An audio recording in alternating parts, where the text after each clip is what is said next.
event, so you're not going to see the playlist setting here until after it's been broadcast, but then go back and add it to the playlist. If you're doing a standard upload,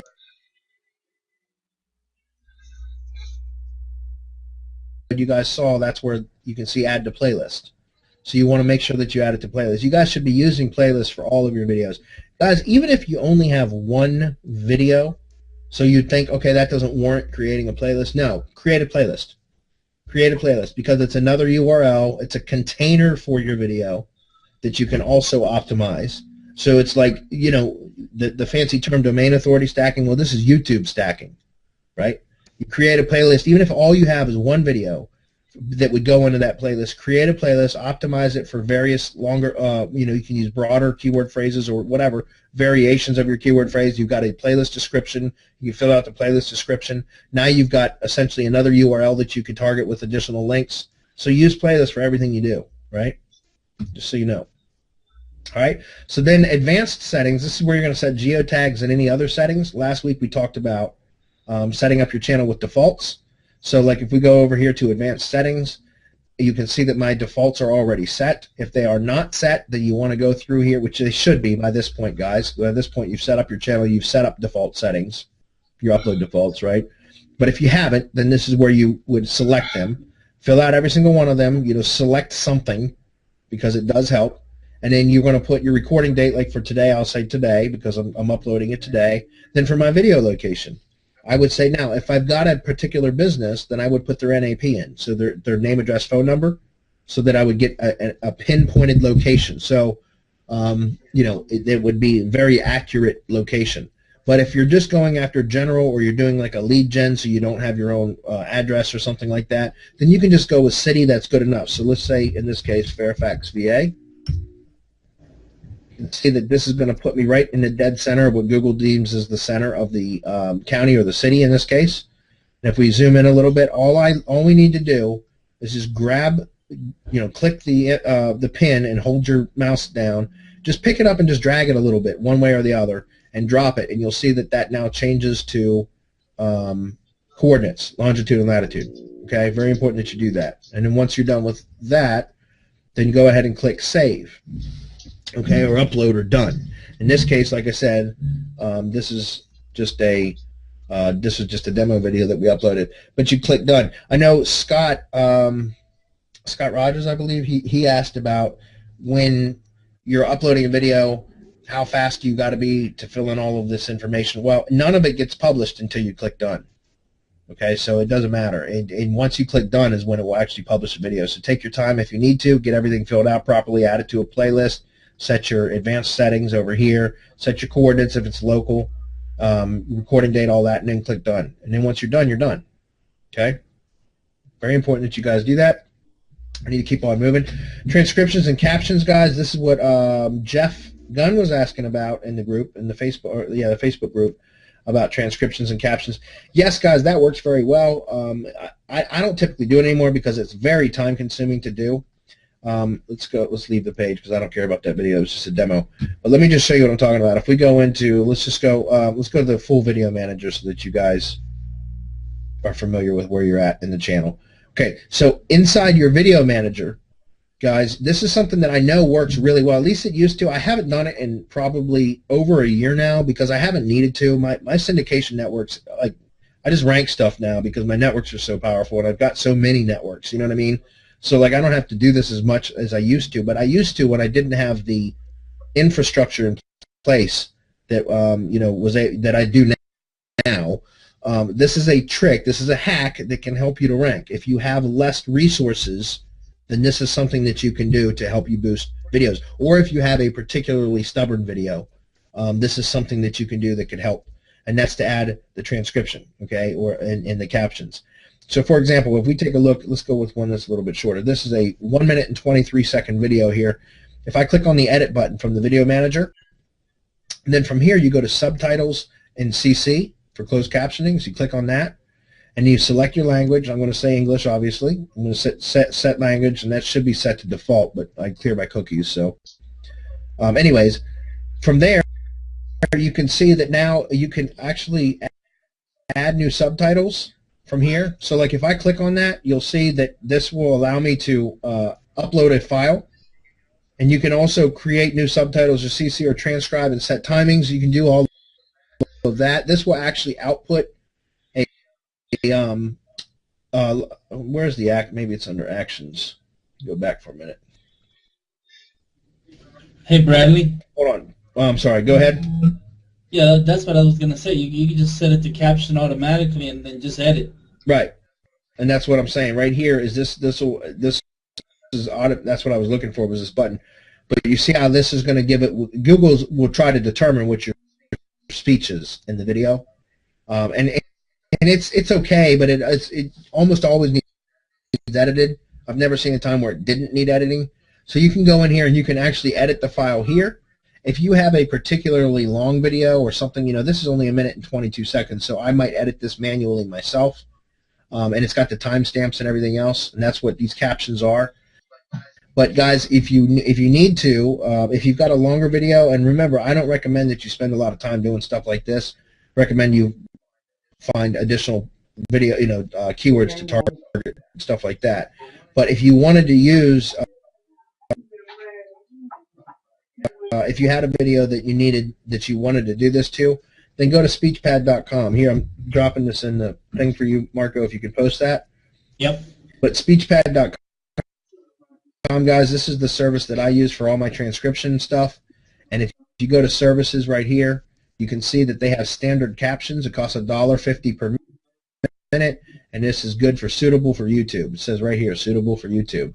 So $1.50 per minute. So if you've got a 4-minute video, you pay them, what, $6, and they'll do it for you, and they'll have it time-stamped and everything to where all you need to do is come back over here and click the upload button, okay? So add new subtitles, English, and then you would say overwrite because I had it automatically create them. You click overwrite and then upload your file, okay? That they send you. It'll be all ready to go. And it's dirt cheap, guys. Let somebody else do that. What's your time worth? You know what I mean? So that's why I just use SpeechPad for all of my stuff when it comes to that. Transcribing, captions. I don't really do the caption stuff anymore because, like I said, I don't need to. But if, again, it's something that you can do, it will give you an additional boost. Hey, Bradley. Yep. From my testing, videos that are captioned rank better than ones that aren't. And when you actually take the time to edit, which you shouldn't be doing, your VA should be doing, but when you take the time to edit the caption, they rank even better. Yeah. No, I totally agree. That's why I was pointing that out today, but it's not something that I take the time to do anymore, as I just don't need to. But I mean, like I said, absolutely, guys, it works. It definitely works. Okay, so let's get to on-page YouTube optimization. Google Hangouts on Air.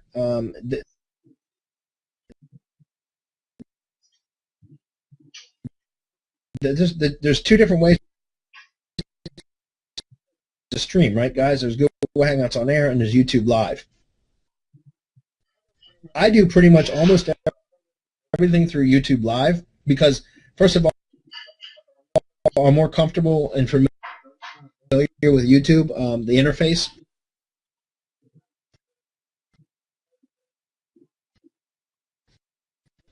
And you guys saw, we just set up a mock YouTube Live event right here. We're still in the editing screen here. Okay, so it looks just like a regular YouTube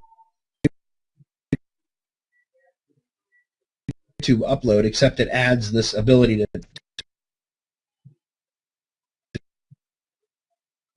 create the post over here, which I didn't realize regular uploads don't have that. Again, because I do everything in here, so I'm just so used to seeing it. But here is the YouTube live events, right? You guys saw it. You just go to Video Manager and Live Events. If your channel is not enabled for that, you need to just do a phone verification to make it enabled, okay? And you should have done that in the channel setup process anyways from last week, right? So just make sure that it's enabled. But then you create the live event right here. You can schedule it for in the future, which, by the way, this is incredibly powerful, guys. Let me repeat that. If you schedule the live event for in the future, this is incredibly powerful, okay? If you, like, so for example, let's say that I want to rank this video for plumbing. Let's go ahead and fill this out. Say plumbing repair, Fairfax, VA. Okay. Now, I could stream it right now, guys, and this is going to give me a ranking boost over a standard or traditional upload because it's a YouTube live event. Okay, this is definitely going to give me a ranking boost. However, if I go ahead and schedule this, let's say that I want to schedule this for a week from today. So I'm going to make it April 1st, and I'm going to schedule it for 6 p.m. in the evening. So that's, you know, basically 7 days from today. Then I go ahead and click Create Event. Well, guess what, guys? Since we have this set to public, this is going to go ahead and syndicate out across your network. And it's going to create, it's going to send the embed code out with that gray thumbnail image. Okay, the same gray thumbnail image that you see on the Google Events pages when I don't have a replay in place as a placeholder, like what there was on this page for the masterclass today. It's that gray thumbnail image. You all have seen it.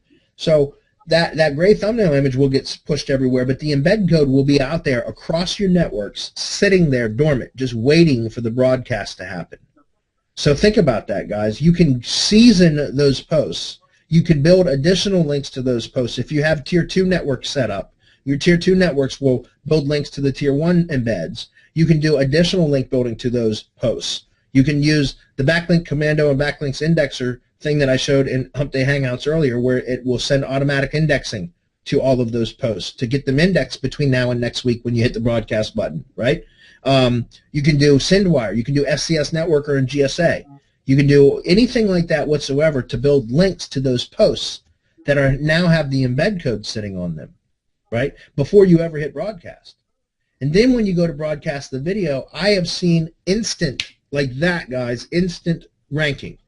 Instant ranking. I've even ranked the gray thumbnail image before the event ever happened, like before the video was ever streamed, okay? I've actually ranked the gray thumbnail image.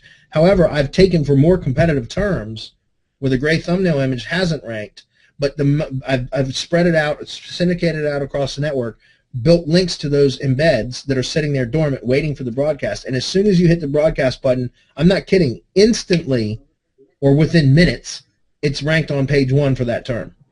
Okay, because it's already been seasoned, it's just been waiting for the broadcast. So I don't know if you guys were aware of that, but it's very, very powerful. Okay? So the difference between a Hangout on Air is a Hangout on Air is you initiate it within Google itself instead of within YouTube. So let's just see if we can do this real quick. Let's go over to Hangouts. If we click on Hangouts on Air, you can see a Create Hangout on Air button. But this is the extent of your optimization up front. Okay, you can give it a name, which will be it's the same as the YouTube title. And you can give a description here, and that will fill out the description area. But you can't put tags in it and things like that. You can't go to the advanced settings, which, remember, you can set geotags, that sort of thing. You can't do any of that in here. Okay, so again, you can do a Hangout on Air. And I do, guys, I do Hangouts on Air when I'm, like if I'm interviewing a client, which we're going to talk about using that next week. Well, it might be 2 weeks now because I think it's definitely going to be 2 weeks now. Next week was supposed to be video production and get, having videos created and that sort of thing, creating videos. What's the other term I'm looking for? Video creation and production. We were going to talk about that next week, but it's probably going to have to be pushed back to 2 weeks because next week we're going to talk about the companion website since we didn't get to that today like I wanted to. And this is probably going to happen, guys. I think this is important. But my point is that YouTube Hangouts on Air, one of the ways that I use Hangouts on Air is because they're quick and they're easy. And again, now I just go through YouTube Live for just about everything. But if I had like an impromptu, something that I wanted to start very quickly, I'll just do a Hangout on Air. Once this is streamed, by the way, this is still going to give you a ranking boost over a traditional upload. And you can still schedule this too, okay? But again, if I'm going to schedule anything, I'm going to do it through YouTube Live Events because it gives me the ability to add tags, to do other stuff, add to the playlist, everything else that you can't do from a Hangouts on Air screen. But they're essentially the same thing. There is a bit of a difference too, and I'll have to locate the link that shows the difference between the two. But YouTube Live, you can get full HD quality, both audio and video, whereas with Google Hangouts, it's limited to its bandwidth. Google Hangouts on Air have a bandwidth limitation, and the audio sucks in a Hangout on Air. It's great for speech, guys. It's great and that's why I said, like, I will use Hangouts on Air to interview business owners, and I'll have it's just like a 3 to 5 minute interview where I'll ask them, hey, who are you and how did you get into this business? They'll introduce themselves and how they got into the business. What kind of services do you provide? They'll elaborate on that briefly. What separates your business from your competitors that provide the same service? They'll talk on that. Okay, great. How can people contact you? And I'll rank those all day long. Okay, and those are great for lead gen, guys. Those are great, and it's something that you can do to impress your clients too.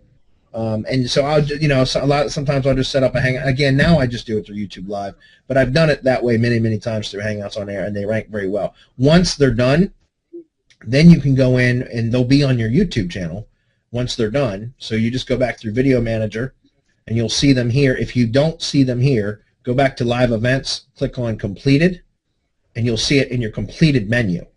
Okay, if you don't see it in your regular Video Manager, click on Live Events and then Completed, and you'll see it there. Okay, and you can optimize it then afterwards. However, like I said, with YouTube Live, you can optimize everything up front, and that's why I believe it gives it a ranking boost. Okay. Lastly, just so you guys know, because I know I've showed this in the past, but I'm not sure if you guys are aware of this. Let's take a look at this. These are completed events right here, right? You can see that.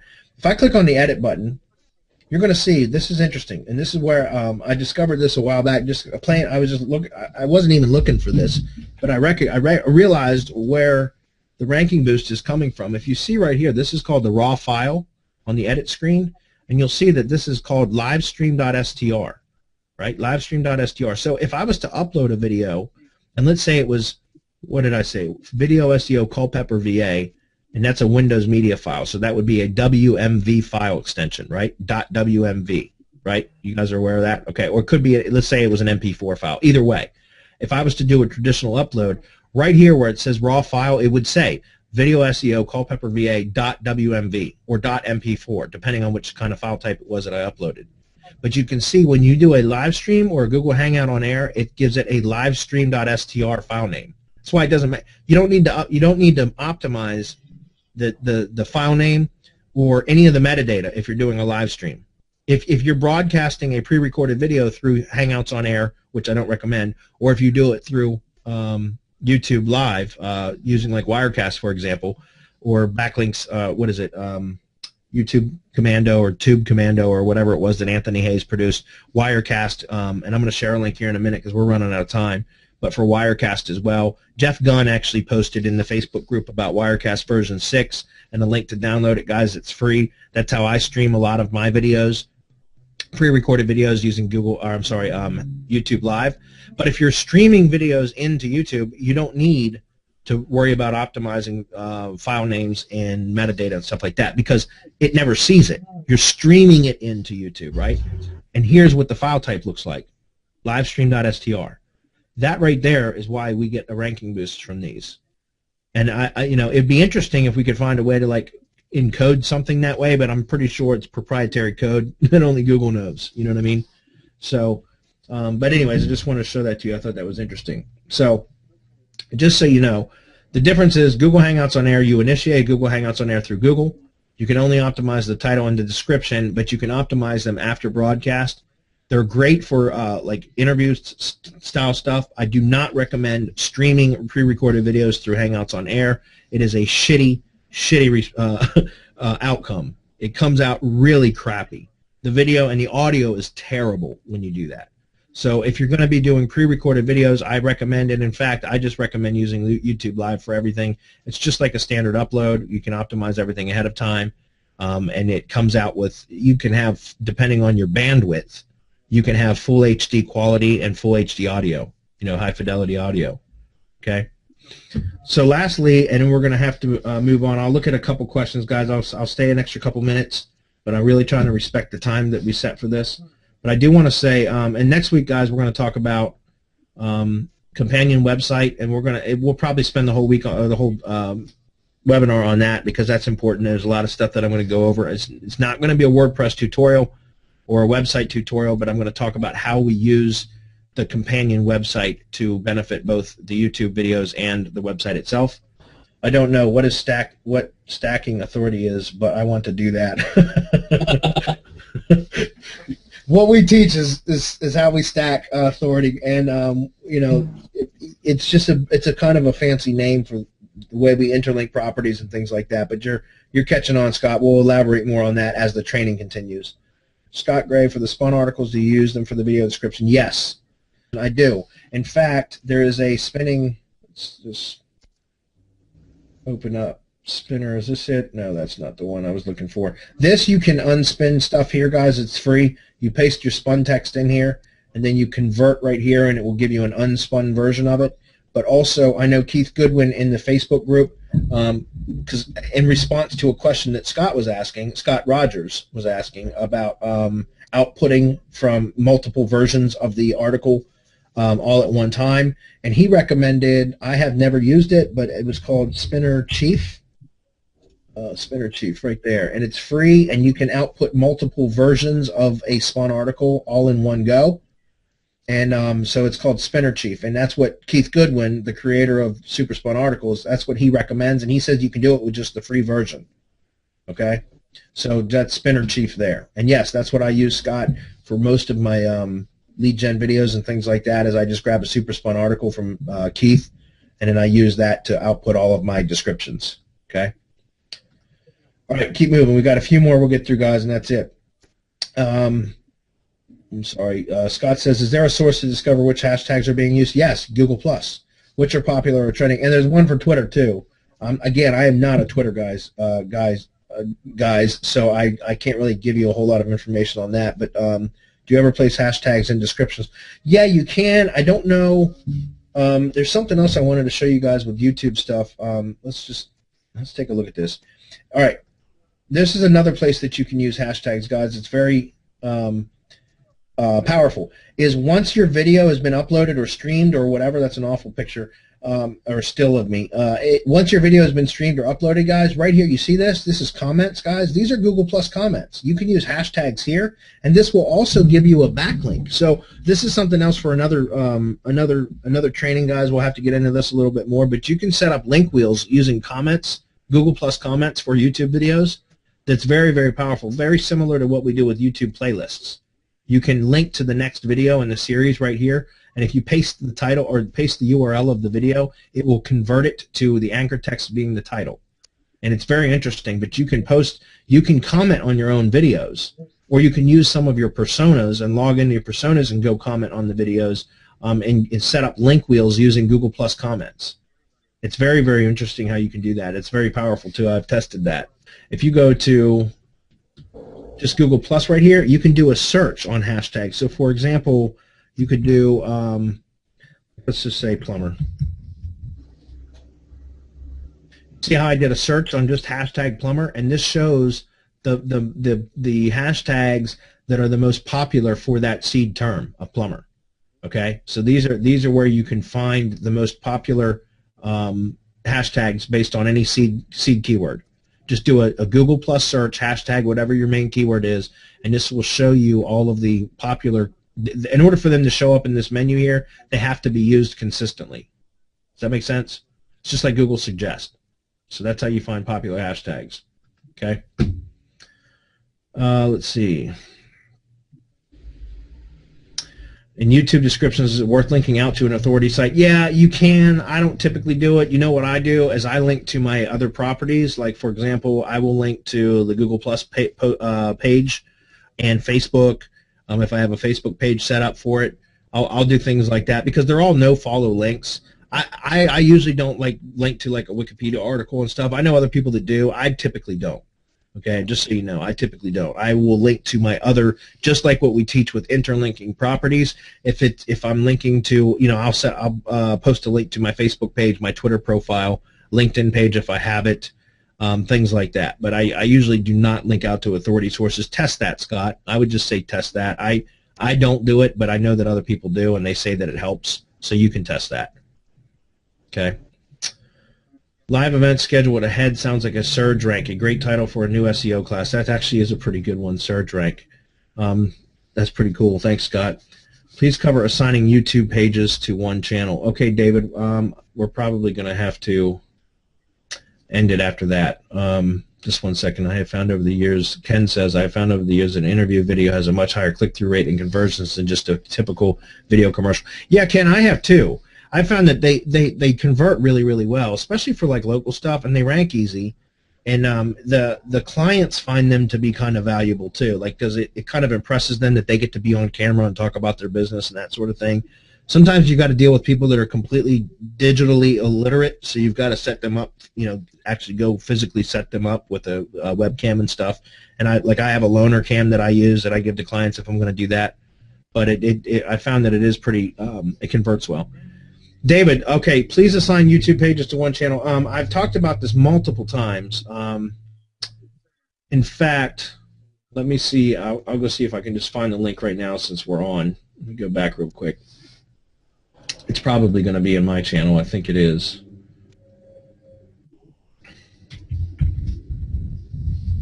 I did a separate video on it. So, okay, right here. Here's an Adding Google Plus page manager.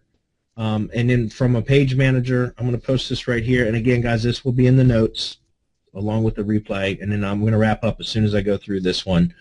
So that's a separate video that I did for adding a Google Page Manager. Once you've so I'm not going to go through that right now because there's a video right there that teaches you how to do that. Once you've added a Google Page Manager, okay, so for example, you see that I'm logged in right now as my page, right? It's Semantic Mastery. So if I come back over here and I go to Google Plus page.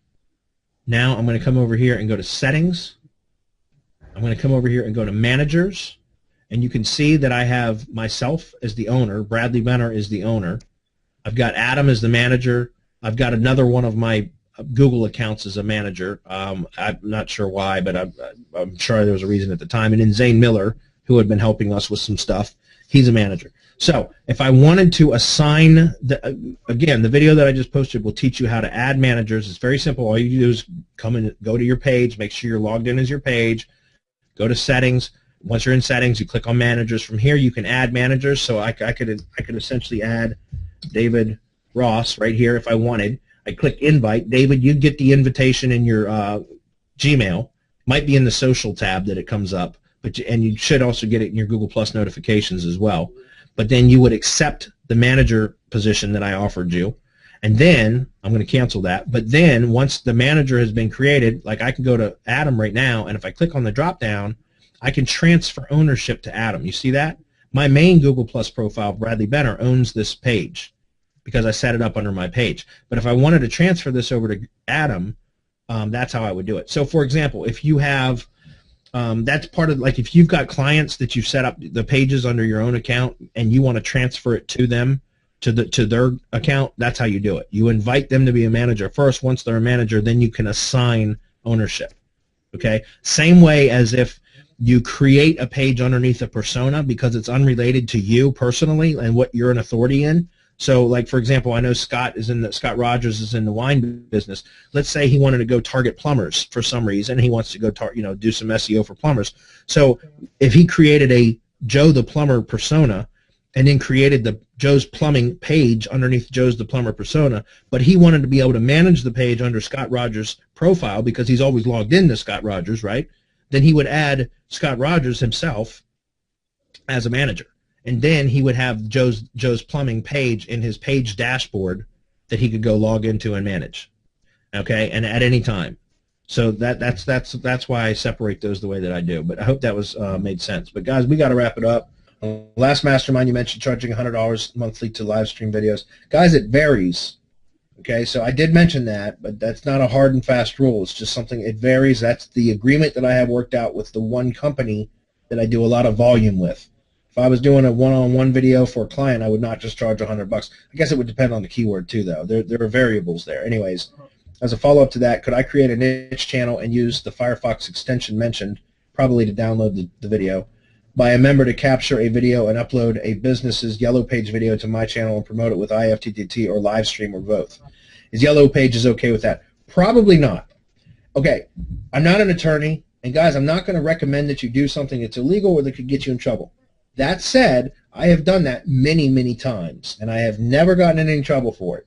I'm not saying it's legal. I'm not saying it's right. I'm just telling you I've done it many, many times, and I've gotten away with it. Okay, where I've scraped. In fact, I've used that as a lead gen tool. In other words, I've used that as a foot in the door strategy with clients. When I was prospecting, I would go scrape somebody's Yellow Page video, download it, upload it to my channel, rank it, then call that customer, because I know in order for Yellow Pages to give you a free video, well, it's not free, but they give you a video. It's like a value add-on, right? They add that to a pay-per-click package. It's an overall advertising package that they sell you. And I know because I've gotten many clients this way. The exact same way you're asking about, Carlos, is and from talking to those clients, they would pay like minimum of $600 a month for an advertising package with Yellow Pages, which would include pay-per-click, and they'd throw in one of these crappy videos. That the videos actually aren't all that bad, but they never rank. They never do anything with the videos. So they're worthless videos. In fact, if you go look at the Yellow Pages channel, and you can do some Boolean searches, which we provided last week in last week's training or the week before or whatever, and you're going to be getting them again. But Boolean searches, you can actually pinpoint very specifically, like plumbers in a particular city, Yellow Pages, and you can come back with any videos that have been done. You'll see that the view count is very, very low. It's because nobody ever sees those videos because they're never ranked. Does that make sense? So as a foot in the door strategy, I would go scrape those videos or download them, optimize the video file. This was before live streaming. I don't really do this anymore. I don't have to, but I used to do this a lot. And I would optimize the video file, upload it to YouTube, push it out across my IFTTT networks, rank it. Then I would call the customer or the business and say, by the way, go search for Plumber Fairfax, VA, and you'll see your video from Yellow Pages ranked on page 1. I did that just to show you I know what I'm doing. Would you like to talk some more? Or would you like me to keep it up there like that? And generally that would get the conversation going, which was always the hardest part. Once the conversation got going, then I could sell them on additional services or whatever, and they would end up telling me that an advertising package was a minimum of $600 a month. Some of these guys were paying $900, $1,000, $1,200 a month for Yellow Pages stuff that didn't produce well for them, right? And then I'd upsell them on local SEO services, ranking Google Maps and all that kind of stuff, and it was a beautiful thing. So it works very well. However, that said, I don't know that it's legal. And I'm not recommending that you do it. I don't think Yellow Pages would be okay with it. I just never got caught, and I used it many, many times, if that makes sense. What about YouTube and duplicate content? Again, if it's on a different channel, it's not duplicate content. I've covered that many, many, many times in IFTTT SEO Academy, in the Facebook group, in the Hump Day Hangouts. It's not duplicate content if it's on a separate channel. If you try to upload, I think what he's talking about duplicate content is if it's on Yellow Pages and YouTube. No, but no, that's not duplicate content either, because that would be, no, it's not. And if you take the same video and try to upload the same video to the same channel, YouTube will flag it and they won't allow you to upload it. And they'll give you a red flag and an error message, a warning message, and everything else. But if you upload it to a different channel, you won't have any problem. That said, also if you live stream the video, so if you broadcast a pre-recorded video through a live stream, through Wirecast or whatever, it makes it a unique file. So you could take the same video and Wirecast it or broadcast it, stream it into the same channel multiple times, and it won't show up as duplicate content. If you just tried to upload the file, it will show up as duplicate content, only in the same channel. Make no mistake about that, okay? Lastly, on the right where it is on the business, let's see, wait, I'm sorry, or would it be easier to purchase one of your IFTTT packages and run a campaign on the video right where it is on the business channel? No, don't do that. Because then you're building up somebody else's asset. Do not do that. Hey, look, if you want to buy one of our IFTTT SEO packages, please come buy one. We'll be happy to sell you an IFTTT SEO package, but I would not recommend that you do a link boosting package to somebody else's video on somebody else's channel. Okay, because you're building up their asset then. Okay, I don't recommend doing that. Build your own assets. So I am building a brand. I am building branding links to their channel and video. Yeah, no, I wouldn't do that. I'd run it on your own channel. That keeps you in control, right? He who has the power, so make sure that you stay in control. Lastly, could I promote straight from the Yellow Page channel if they do not have the video on their own channel? You mean could you promote the video that's on their channel and rank it? Well, you could, but once again, you'd be building up Yellow Page's asset, not your own. So I don't recommend doing that. You guys, you can get videos done for cheap enough on Fiverr or Odesk. I use Odesk for most of that kind of stuff. But don't go through all that. Get a video done. Get a video done so that you don't have to worry about copyright issues and that sort of thing. Just get one done. Buy a PLR video. We're going to talk about that next week or now in 2 weeks when we get on the video production. How there are a lot of really good PLR videos out there that you can buy, and you can brand them with a still shot, like an opening slide and a closing slide that makes them unique. And you can use those that are high quality videos that are done. You can get them for dirt cheap. And we'll go over that in the video production 2 weeks from today. Okay. So next week we're going to talk about companion website. If you can help with that, that would be great. I'm sure others might have the same questions. You guys rock. Thanks a bunch. Carlos Preacher. Yeah, Carlos, I'm sorry I didn't get that sooner, but now we are going to wrap it up, guys. So anyways, thanks, Marco, for being here. I appreciate you staying late, man. All right, man.